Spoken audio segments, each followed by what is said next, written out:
Boa tarde. Mais uma vez, eu, apóstolo Fábio César, com a Igreja Missão Internacional Moriá, apresentando para você o programa SOS Família, um programa que veio para mudar a tua história, mudar a história da tua casa. Hoje nós temos aí, sim, como sempre, pessoas especiais participando desse programa. Como você vai até gostar muito, a cantora Priscila Oliveira, a minha parceira de palco, que é a doutora Amanda. Então se prepare, porque nós temos uma grande história para você nessa tarde. É um sábado.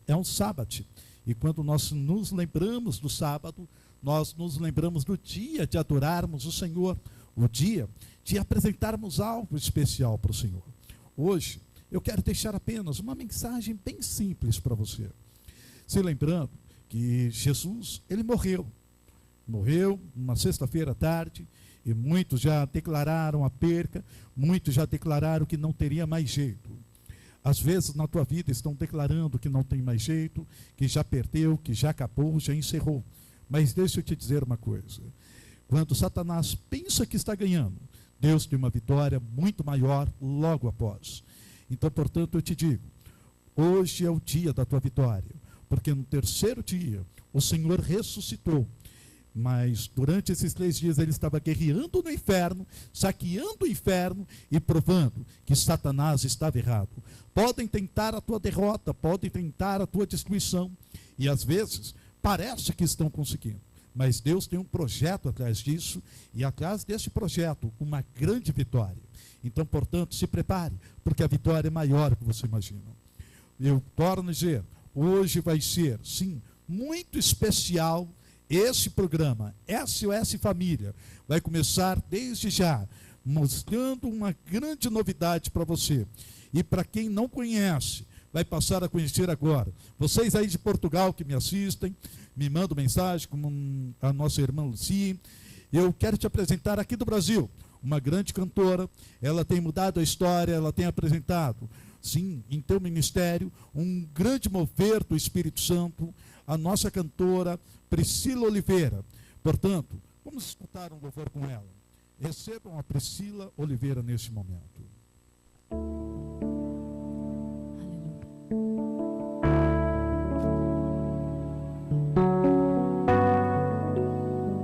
Nós te convidamos, Espírito Santo de Deus.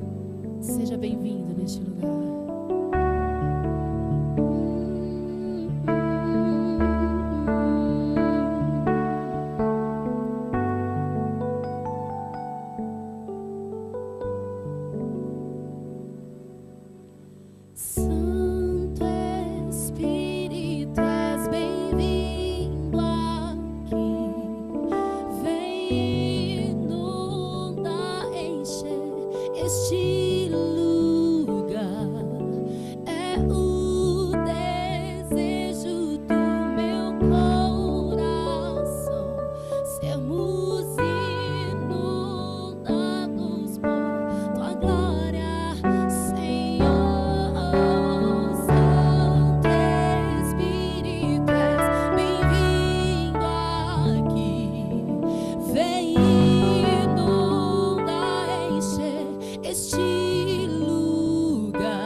Amor que liberta o meu ser e a vergonha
Que coisa linda, né? Santo Espírito fazer parte da nossa vida, fazer parte da nossa história. Como mencionei, hoje é um programa especial, porque uma pessoa aonde teve uma história também com dependência química, hoje muda outras histórias com a tua, a nossa amiga cantora Priscila Oliveira. É um grande prazer estar aqui, não é, Priscila? Prazer é meu, apóstolo. Prazer é meu estar aqui. É gratificante poder fazer parte de um programa que se preocupa com a família, né? Acho que o foco principal é esse. Sim, porque A aliança. quando os apóstolos vieram em si, você pode ver que tudo tinha que ser em comum acordo, Atos 5, né? Uhum. E cuidando das famílias, literalmente, tratando das famílias, que tem até a história lá de Ananias, né? E nós temos que observarmos isso, a família. Às vezes, Priscila, não é só o mundo espiritual, tá? Não é só o mundo espiritual. Tem que ter também o mundo material dentro do evangelho, dentro da religião, para mudar histórias, porque tem muitas famílias decaindo, literalmente decaindo com a dependência química, ou até mesmo com o vício, porque vício não é só a química. Exato. Hoje em dia tem um vício aí, infelizmente até maldito, tá? E eu digo que é vício, a partir do momento que passa do limite, é um vício, Exato. que é a internet. Isso. Tem pessoas que usam a internet para coisas que é absurdo, literalmente absurdo. O próprio celular, né? Sim, e isso acaba passando do limite. Doutor, isso também se torna um vício, a internet, ou não? Sim, como você acabou de dizer, tudo que passa do excesso entra como vício.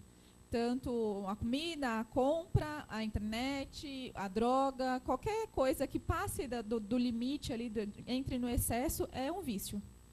E sabe que é curioso? Deus é contra o vício. O vício, né? Então, tudo que se passa a ser vício, Deus é contra, tá? Mas nós vamos tratar hoje de uma história até especial. Eu estive conversando com a cantora Priscila Oliveira. A história dela é muito forte mesmo. Porque quando eu começo a entender, eu me identifico em algumas coisas da vida dela. Eu tenho avós, né, tanto paterno, materno, eles eram evangélicos, se converteram ao evangelho e tiveram uma história forte. Mas isso pesou muito na minha história também, tá? Mas, Priscila, vamos entrar na tua história, na verdade. Okay. Vamos tentar identificar aí para o povo que está lá em casa algumas coisas que ocorrem para surgir uma dependência química ou até mesmo surgir um problema sério dentro de casa. Uhum. Você foi usuária, é isso? Exato, usuária. Você chegou a usar quais tipos de drogas? 2 tipos. A maconha, que eu acredito que é por onde todo mundo começa. E da maconha eu não me identifiquei, digamos assim. Eu não gostei. E depois eu fui convidada a experimentar o crack. Você chegou a ser usuária de crack? Exato. Que seria o último estágio, né? Meu Deus, coisa forte. Mas vamos ir lá atrás para ver como começou isso. Você tem pai e mãe?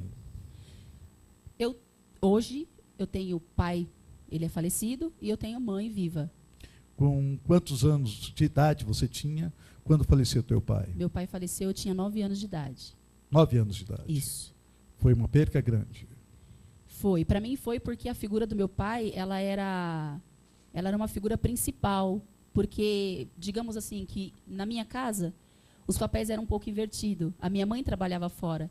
E meu pai, ele trabalhava de bicos, né? Eu tive uma infância muito difícil. Ele trabalhou como catador de sucata, né? E então ele era muito mais presente.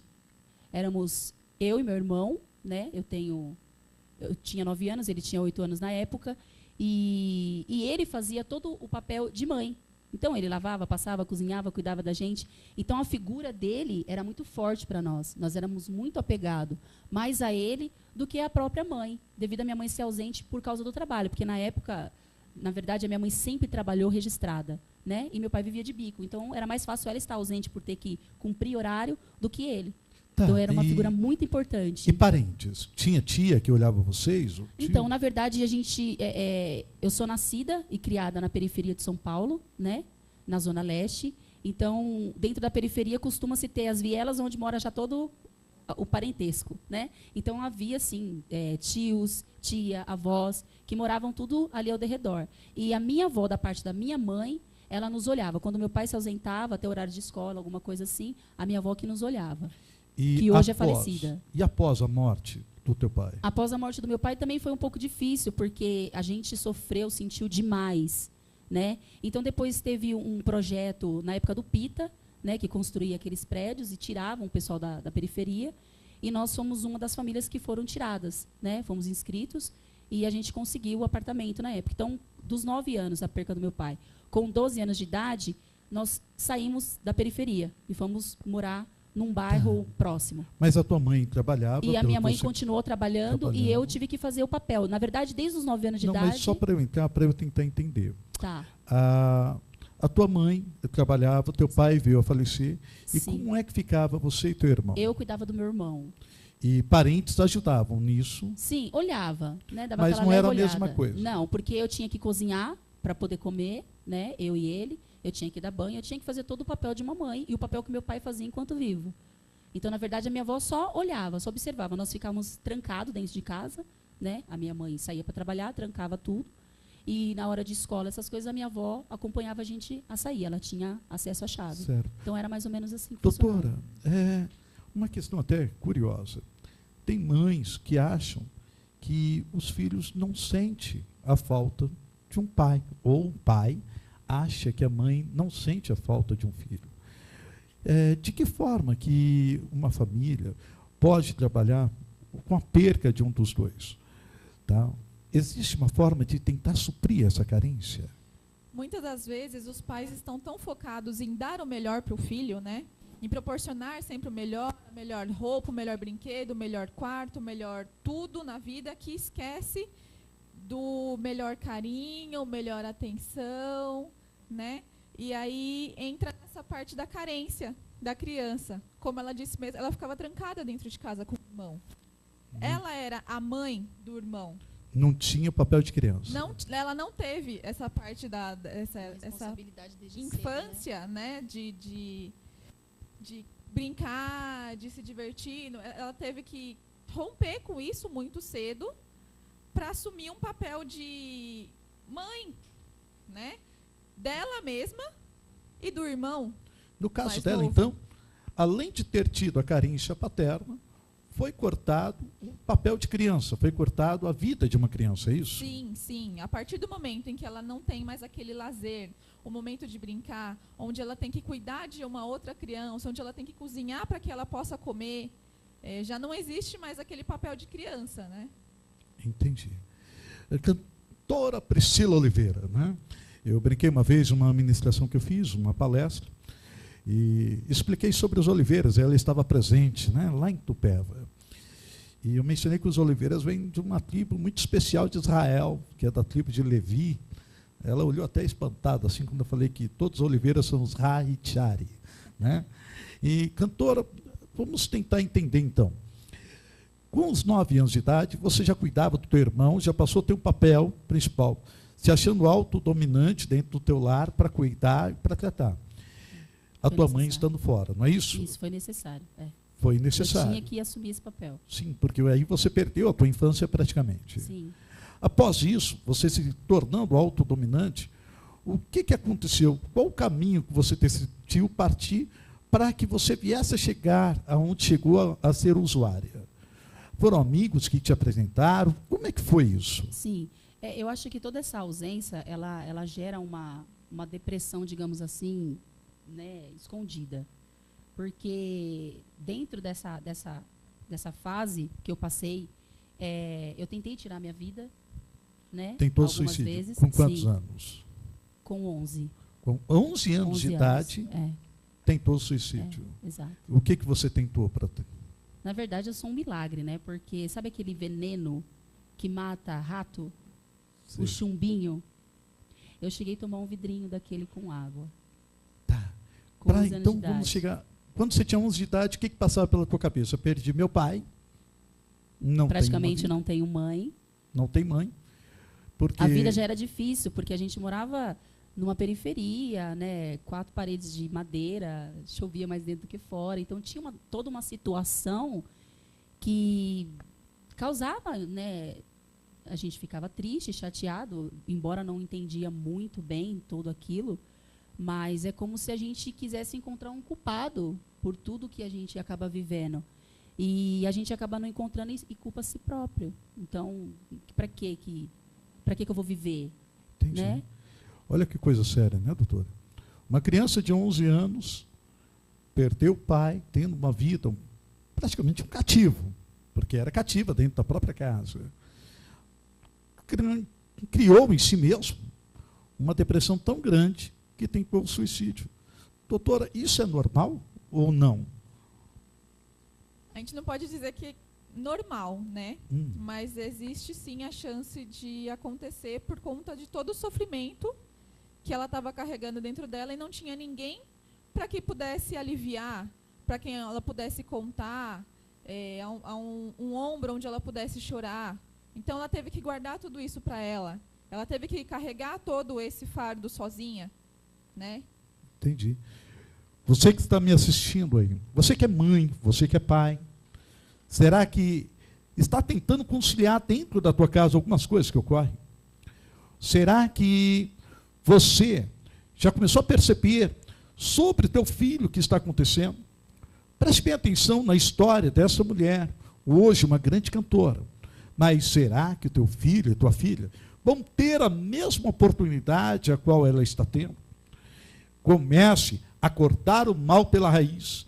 Deixe de ser pastor ou pastora de ovelhas dos outros e cuide do teu próprio rebanho. Tá? Porque a história da Priscila é muito forte, nós vamos continuando. Mas será que você consegue identificar dentro da tua casa? Não é só serviço, não é só trabalho. Toda criança precisa de uma área de lazer, precisa de um momento de lazer. A cantora Priscila Oliveira, ela perdeu o pai, como nós estamos vendo. Ela já perdeu e começou com uma carência. E se tornou uma depressão infantil, porque ela já com 11 anos tentou suicídio. Eu estava vendo aí, esses dias, um menino mesmo, que pegou a arma, foi lá e matou outro, né, na TV, passou esses tempos atrás, em reportagem. E, por que pareça, os pais também eram separados. Os pais eram separados. E a carência causou isso no menino. Nós fizemos o programa da semana passada, né, doutora? Da história do Nem, menino aí de 11 anos, que a mãe também não tinha já se separado do pai, a mãe sozinha, e o Nem foi partir aí para a dependência química, veio a morrer ele, o irmão, e logo após a mãe morreu de depressão, né, de desgosto. A mãe veio a falecer também. Uma história muito forte, que vocês podem procurar aí no YouTube, vocês vão achar essa entrevista da semana passada, e isso mexeu muito. Mas na história da cantora Priscila, ela tentou o suicídio, pelo que você está me passando, não é isso? Isso. E foi um milagre de Deus, porque... Foi milagre de Deus. E não acabou por aí, né? No decorrer da adolescência e tal, aconteceu outras vezes. Não chegou a ser veneno, mas eu tomei remédios, enfim. Porque a gente vem seguido disso, né? Vem que aquela se torna uma pessoa depressiva, uma pessoa desgostosa da vida.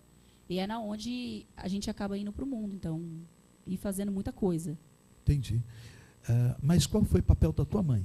Quando você tentou a primeira vez, o que a tua mãe fez? Então, na realidade, ela só foi saber disso depois de muitos anos.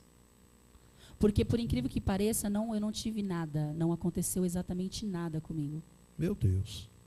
Nada. Eu tomei, aí eu coloquei para fora, passei mal, coloquei para fora e nem no hospital eu não fui. Tá. Doutora, existe como identificar alguns problemas dentro de casa com a criança para não se achegar a esse fato de uma tentativa de suicídio? Porque no caso dela que ela está passando, a mãe foi saber anos depois. Mas um pai e uma mãe que tem um filho dentro de casa, tem como identificar que o filho está depressivo, ou coisa assim? Quais seriam os sinais? A senhora consegue dizer? A história dela e o convívio, todo o contexto dela já é muito preocupante, né, para uma mãe, para um pai, para um tio, para seja qual for o responsável por ela, né? Onde ela tinha um irmão para cuidar, onde ela tinha que cozinhar para poder se alimentar, onde ela ficava trancada dentro de casa. Então, tudo isso já requer muita atenção.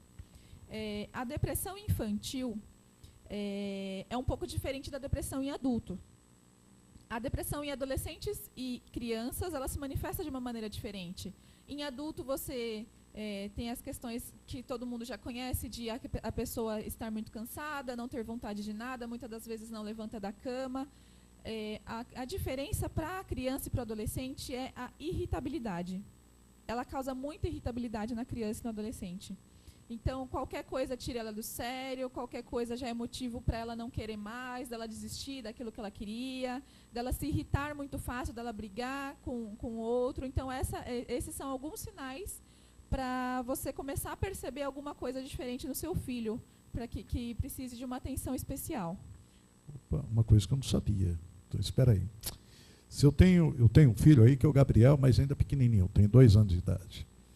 Mas se o meu filho começa a ficar muito irritado dentro de casa, muito nervoso, e de repente ele muda facilmente dos objetivos dele, é um foco, então? É um indício para levantar a anteninha e entrar em alerta, né? Não significa que necessariamente ele está irritado por conta disso. Mas, assim, normalmente são irritabilidades sem precedente, sem um motivo específico para a criança realmente estar irritada. É uma irritabilidade provocada por algo assim muito pequeno, muito assim que você não consegue entender, não consegue identificar o porquê daquilo. E aí, a partir daí, você precisa começar a ficar mais atento de o que é que está acontecendo. Então, hoje é uma grande dica, né? Para quem está em casa aí. Cantora Priscila Oliveira, vamos lá. Eu tenho que gravar o nome, não é fácil, né? Mas, após isso, quando foi que você realmente conheceu a droga? Explica para mim, foi através de amizades? Como foi? Foi através de amizades. Através de amizades, e foi aproximadamente com 15 anos de idade que eu conheci a maconha, que eu cheguei a experimentar. Isso foi na escola? A primeira vez. Não, foi em roda de amigos mesmo. Roda de amigos. Uhum, isso. Mas o primeiro passo, a doutora Amanda, ela não é evangélica, é uma profissional em si, ela crê no evangelho, ela crê no... Mas para a gente tentar identificar, tá? Como Satanás atua e como ele apresenta.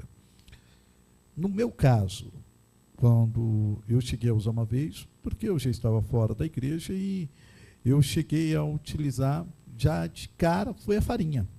Me apresentaram e eu cheirei, pelo amor de Deus, né? Mas no teu caso, como é que foi? Você estava onde? Você estava brincando só em conversa? Como que foi isso? Não, sim, é porque também, na verdade, a maconha era uma droga mais fácil de se conseguir na época. A farinha era um pouco mais difícil, né? Então, a maconha, na época, você comprava ela por R$5, né? Uma tronchinha de maconha. Então, era mais fácil ter acesso a ela. E era normal entre os adolescentes da época, né? Os adultos também, porque eu tive alguns quadros na família de dependentes químicos mesmo, mas assim, coisa forte. Então, já vem, né? Vem daquele meio. Na verdade, o cigarro também, eu conheci o cigarro nova, porque eu tinha tios, tias. O meu pai, ele fumava, né? Mas depois que ele faleceu, foi que a gente teve a ousadia, né? Eu digo eu, meu irmão, alguns primos da mesma idade, porque a gente era criado tudo junto, que teve a ousadia de experimentar o cigarro, né? Então, de uma coisa vai trazendo curiosidade para outras. E tinha facilidade de ter, né? Era normal para mim ver alguns parentes meus, primos, alguns amigos, né, de primos, que foi criado tudo junto, a usar a maconha.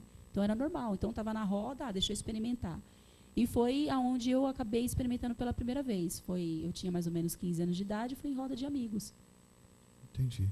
Doutora, em um dos programas a senhora falou sobre a criança ela ter uma visão de um adulto para ser espelho, praticamente, né? Ela acabou de mencionar sobre o pai dela, que fumava em casa. Tem crianças que não têm o pai próximo, mas tem um tio próximo que é alcoólatra. A criança pode puxar isso também como um espelho para ela e ver que não tem nada a ver, se tornar, ou puxar essa imagem, ter aí um foco para o futuro e ter um pequeno problema? Pode sim. Ela pode usar como espelho qualquer coisa, desde alguém que esteja ao do lado dele, quanto alguém que ela está vendo na televisão. Né? Um desenho, um programa onde ela está assistindo, um tio. Ela pode usar qualquer pessoa que ela se identifique, qualquer personagem que ela se identifique, como espelho para ela. Entendi.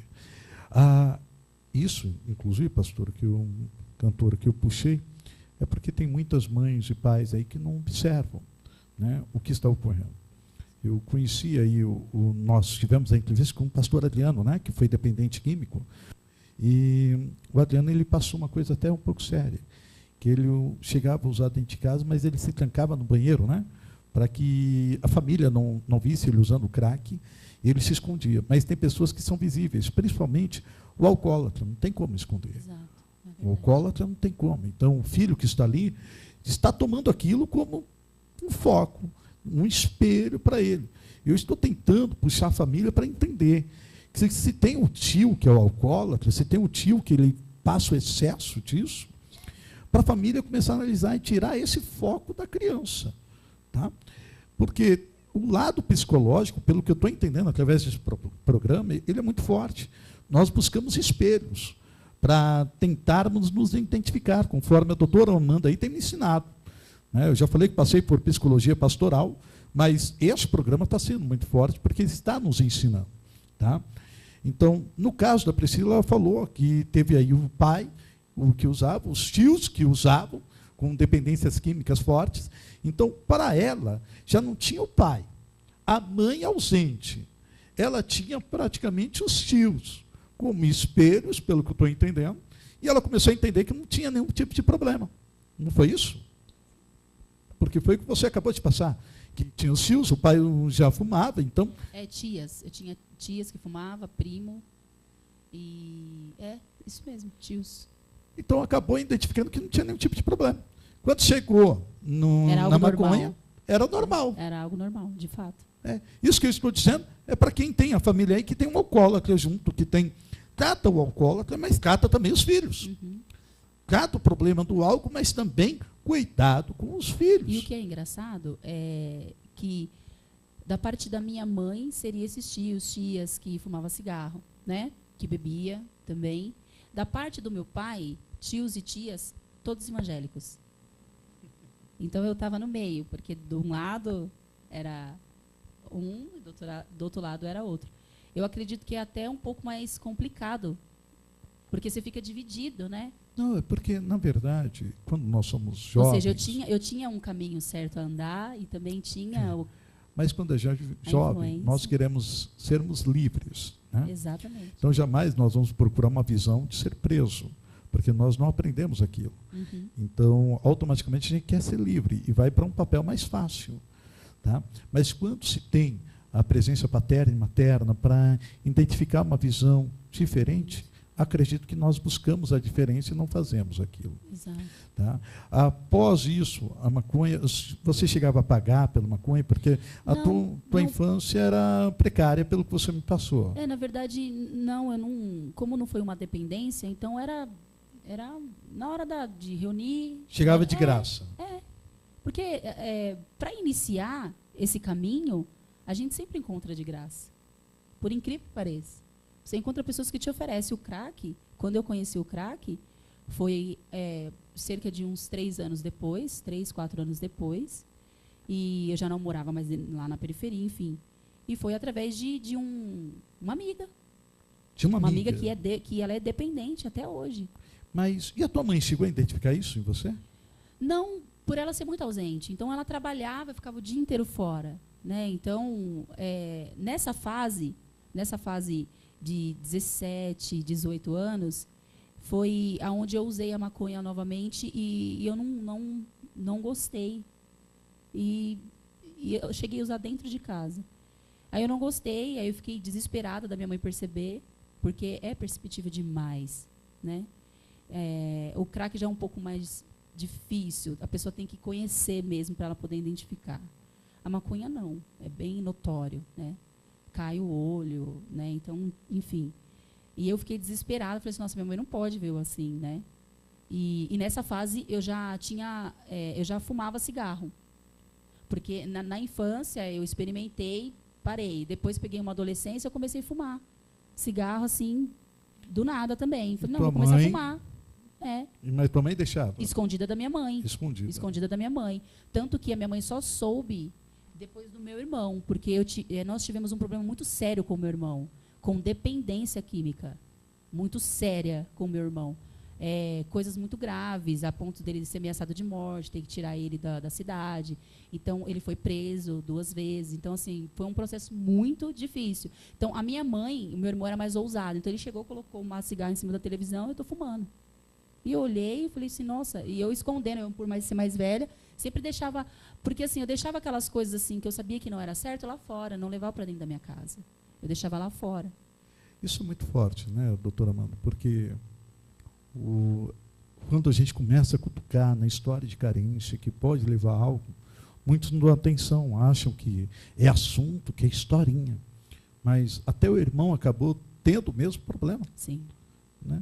Doutora, nesse caso, vamos supor, ela falou que a mãe trabalhava sempre ausente, não tinha um pai, mas sempre se tem um domingo de folga, sempre se tem um dia de folga. Se eu estiver errado, que a doutora me corrija, tá? Eu quero até uma observação da senhora. O pai e a mãe têm que tirar um dia para a tua família, um dia para os teus filhos. E mesmo se for para sentar e brincar de banco imobiliário, tem que se fazer. Né? Eu sempre brinquei, não tem dinheiro para levar em um parque de diversão, joga uma varinha nas costas, para na beira do rio e pesca um peixe. Né? Faz algo diferente. Doutora, essa história comigo, está correto de eu pensar desse jeito? O pai pode trabalhar direto e chegar em casa, lavar, passar e achar que está tudo bem. O que seria o correto nisso? É muito difícil a gente dizer o que seria correto e o que não seria, né? O que a mãe dela fez foi em prol dos filhos.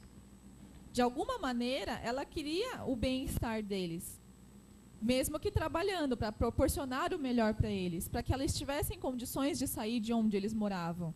Então, assim, ela foi negligente em alguns pontos, mas pensando em acertar em outros. Né? Então, o foco dela de ser assertiva em alguns pontos deixou aberta a negligência para outros. Né? Então, é complicado, né, a gente debater e falar o que seria correto e o que não seria. Entendi. Seria, assim, muito bom que tivesse um tempo com seu filho, seja para colocar ele para dormir, para dar comida, para estar algum tempo com ele, para você conseguir observar, para você conseguir aproveitar o seu filho. Até porque se você teve aquele filho, você tem que cuidar dele, né? Então, você precisa aproveitar a infância, você precisa aproveitar a juventude, a adolescência dele, porque isso não volta. Você não vai conseguir recuperar esse tempo depois. O filho cresce. Sim. Doutora, teve um outro foco do que ela comentou, que a mãe não chegava a perceber. A maconha, ou até mesmo o crack, existe algum foco assim que o pai pode perceber mudança? Existe alguma coisa, doutora, ou não? A maconha, realmente, como ela falou, é muito mais fácil. Porque o olho fica vermelho, cai, né, um pouquinho as pálpebras, tem um cheiro muito característico que você não consegue esconder. Né? Então, a maconha é muito mais fácil de se identificar do que o crack. Entendi. Cantora, a senhora chegou no crack. Cheguei. Né? E do crack, como foi a partir daí? Então, na verdade, eu não vivi muito envolvida com drogas, essas coisas. Claro, a gente se envolve com muitas coisas complicadas. Mas foi assim, por acaso. Né? Pegamos uma amizade, eu e essa pessoa, essa amiga na época. E aos pouquinhos, assim, fui pegando confiança. Eu notava algumas coisas estranhas, mas não entendia, porque como ela era dependente, então ela, de fato, desfazia das coisas para poder usar droga. Então, eu frequentava a casa dela, achava estranho, porque muitas coisas não tinha, né, móveis, não tinha essas coisas, e eu estranhava, né? E aí, depois, assim, foi quando... Eu não lembro exatamente, mas foi quando ela revelou para mim que ela usava, e foi na onde eu experimentei. E com ela eu usei algumas vezes, muitas vezes. Muitas na verdade, vezes. muitas vezes. Isso foi até quantos anos, mais ou menos? Eu acho assim que, acho que no máximo 1 ano. Um ano. Não direto, mas 1 ano nisso daí, até que eu decidi a não usar mais droga, que foi quando eu arrumei o meu primeiro emprego. Aí eu olhei e eu falei assim, não, eu não quero essa vida para mim. Aí foi onde eu comecei a fazer as comparações, né? Porque o que a pessoa é capaz de fazer para poder conseguir usar droga. E era exatamente isso que eu não queria para a minha vida. Porque eu fui uma criança criada no berço evangélico. Então, querendo ou não, eu tinha os meus princípios cristãos, né? Eu sabia que eu estava fazendo errado. E eu sempre fui uma pessoa muito decidida. Quando eu decidia a não fazer mais, eu simplesmente não fazia. Então, eu tenho muitas experiências de vida, passei por muitas coisas, mas todas elas, quando eu achava que chegava de fato. Eu parava de fazer. Assim foi com o crack. Eu arrumei meu primeiro emprego e eu sabia que se eu continuasse, o meu fim seria ruim. E como eu nunca quis aquilo para a minha vida, aí eu decidi, eu falei assim, não, a partir de hoje, porque eu não vou trabalhar para sustentar vício. E foi aonde eu larguei as drogas e depois mais ou menos de, acho que, alguns meses eu voltei para os caminhos do Senhor. Voltou ao Evangelho. Doutora, o ponto, o princípio para ela parar e não se tornar literalmente aí uma dependente química, né? Nós vimos o pastor Adriano que ele focou no filho. Ele focou lá no filho e ele falou que não queria aquilo para o filho de forma alguma. O pastor Adriano, grande amigo meu, e eu achei muito forte isso quando ele falou do filho, que ele focou no filho para parar. Ela focou no trabalho. Para eu tentar entender, porque eu trabalhei com dependentes químicos, casos de recuperação, tive casos de recuperação, e que tem meninos que parece que tiram a área de lazer, a casa de recuperação. Eles estão lá. 15, 16, 17, tinha um que era 18 vezes, que ele entrava na casa de recuperação, 18. Então, a história do foco, doutora, isso é primordial para mudar um pouco, mudar a história? Como que seria isso? Quando ela falou, eu também lembrei da nossa entrevista, né? Da questão realmente do foco. Naquela oportunidade eu disse que você pode pegar qualquer coisa como foco. Ele pegou um filho, mas você poderia pegar uma mãe, família, trabalho, alguma coisa, algum desejo, algum sonho que você gostaria de realizar como foco. Ela pegou o trabalho, né? Então, por muitos desses jovens que entram repetidas vezes em casas de recuperação, realmente não tem um foco para tirar eles daquele lugar. Então, assim, eles estão tentando, mas seria quase que uma tentativa em vão. Eles estão fazendo, não que assim, eles não tenham vontade, não que eles realmente não queiram largar, mas eles não têm um foco, eles não têm um objetivo a seguir. Então, eles estão lá, eles querem, mas meio que seja o que Deus quiser. Se der bom, se não der, vamos tentar mais uma vez, vamos ver como vão se encaminhando as coisas. Eu tive, conforme mencionei, tive casa de recuperação e incentivava os meninos a trabalhar. Eles trabalhavam com vendas e tinham até um salário. Dentro da casa de recuperação eles ganhavam, né? A casa de recuperação era gratuita, eles trabalhavam com vendas e eles guardavam para si um dinheiro, né? E isso nós criávamos um caixa e ele ia armazenando aquele valor.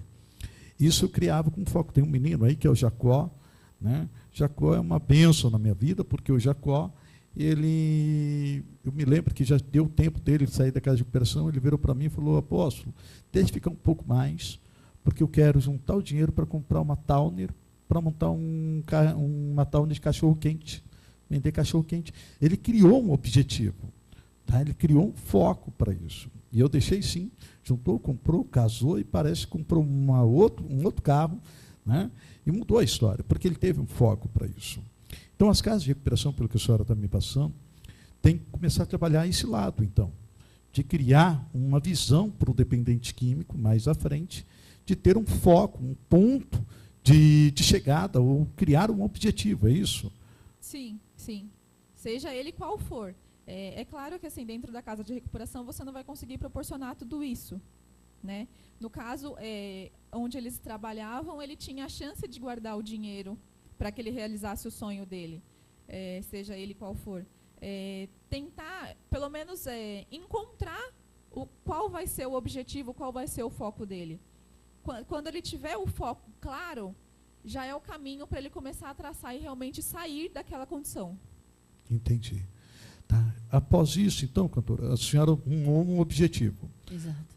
Primeiro passo, pelo que entendi, foi o emprego para sair dessa história. Pelo menos das drogas foi isso também. E quando se arruma um emprego, e automaticamente se distancia de algumas amizades. Sim. Porque está trabalhando, está fazendo alguma coisa, chega cansado de casa, dorme. É verdade. Né? Começa a mudar algumas coisas. E, pelo que a senhora me passou, logo após isso, entrou para uma igreja. Foi procurar uma igreja. Voltei. Voltou a uma igreja. Depois de alguns meses, eu comecei a caminhar de volta. Até se firmar demora muito, né? Sim. Porque a gente tem uma fase de construção, de reconstrução. Não, mas isso é voltei. interessante, sabe por quê? E estou até hoje. Porque a senhora quis mudar. Exato. Quando a senhora quis mudar, com o emprego, quis mudar as amizades. Dentro de uma igreja evangélica, não vai encontrar uma pessoa que fuma. E eu também saí de lá, né? Porque eu, como eu disse, na periferia de São Paulo, eu fui nascida e criada. E agora eu estou atualmente já há 13 anos morando aqui no interior. Aí, Então foi mais ou menos a mesma fase, assim, e mudou isso. quando eu saí e vim para cá. Teve uma outra coisa que a senhora chegou a comentar comigo. A senhora tem quantos filhos? Eu tenho um casal. Tem um casal de filhos. Isso. A senhora é separada. Sim. Mas a senhora estava me falando que a tua filha também teve um pequeno problema que a senhora começou a tratar. Como foi isso? Na verdade, ela tem uma deficiência intelectual. Então, ela tem algumas dificuldades de aprendizado, memória, né? Então, ela faz tratamento com psicóloga. Ela já tem um tratamento com uma psicóloga. Isso, mas o pai é presente? Como que é? O pai é presente. A senhora é separada também? Isso. Tá. Doutora, tem muitas pessoas, eu vejo a cantora Priscila, que ela procurou uma área profissional para cuidar da filha. Eu vou tornar a repetir, tem pessoas que não sabem definir o que é psicóloga e psiquiatra. Acha que se for levar numa psicóloga é porque é louco. Tá? A senhora pode falar a diferença dos dois? Porque tem pessoas em casa que não sabem, e isso é verdade. Sim. No caso da Vitória, a minha filha, ela passa com os 3. Só que o papel do psiquiatra é mais para poder aplicar a medicação, que ela chegou a usar por um tempo também. Entendi. Para ajudar ela a ficar mais tranquila, se concentrar mais na escola para poder aprender, né? Porque ela tem muita irritabilidade, ela tem a hiperatividade também, né? Então, tudo isso acaba influenciando. Entendi. Mas qual é a diferença, doutora? É exatamente isso. O psicólogo, ele não pode receitar nenhum tipo de medicamento. O psiquiatra, sim. A formação em psiquiatria, você é formado em medicina e faz uma especialização em psiquiatria. Então, você pode receitar remédios. O psicólogo não, é uma faculdade apenas em psicologia. A gente não tem autorização para nenhum medicamento. O psiquiatra, normalmente, são sessões aí mensais, a cada 2, 3 meses, né? Então, o psiquiatra sabe do caso, mas quem aprofunda realmente é o psicólogo. Quem está semanalmente com o paciente é o psicólogo. Quem acompanha tudo mais de perto é o psicólogo. Entendi. Né? Tá. Nós vamos escutar, porque é incrível. O bate-papo é até gostoso, mas só que a hora passa. Eu ainda vou conversar com a diretoria da TV Cinec para tentar aumentar aí para 2 horas, porque senão... Mas vamos escutar mais um louvor para a cantora Priscila, tá? E logo mais nós já entramos novamente apenas para encerrarmos, tá? Mas vamos escutarmos mais um louvor. E você que está em casa, será que tem para identificar algumas coisas na tua vida, na tua casa ou na tua família? Se lembre, muito, quem teu filho tem tido como espelho para a vida dele. Se lembre que a carência paterno-materna, ela traz alguns problemas. Pode ser ele, principalmente, a dependência química. Eu quero apresentar a você, sim, objetivos e escolhas para a vida dos teus filhos, da tua família. Sabe por quê? Eu tenho aqui uma cantora que mudou a história, e a tua história também será mudada. Vamos escutar agora a cantora Priscila Oliveira, e esse louvor é dela mesmo. Então, preste bem atenção, ela vai dizer o nome do louvor, ela vai falar como Deus deu para ela, e escute porque é muito forte. Cantora. Amém. É isso aí. Essa canção, esse louvor que a gente vai ministrar agora, tem por título Eis-me Aqui, é o título do meu CD, que é o meu segundo CD, que a gente vai estar finalizando ele até o finalzinho do ano. E o título dele é Eis-me Aqui, né? É uma canção que o Senhor me deu, assim, num momento em comunhão com amigos. E aí depois ela foi nascendo aos pouquinhos. Na verdade, ela expressa aquilo que a gente quer viver num mundo sobrenatural com Deus. Então, vou louvar.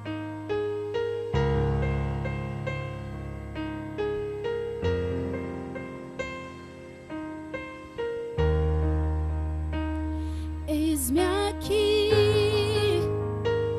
vim te adorar, quero ser cheio de ti, esvaziar de mim.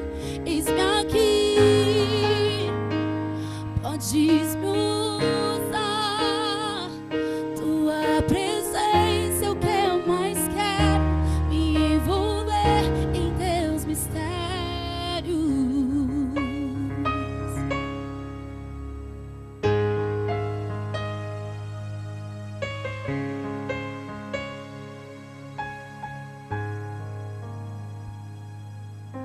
Me encontras, me envolve em teus mistérios, Senhor.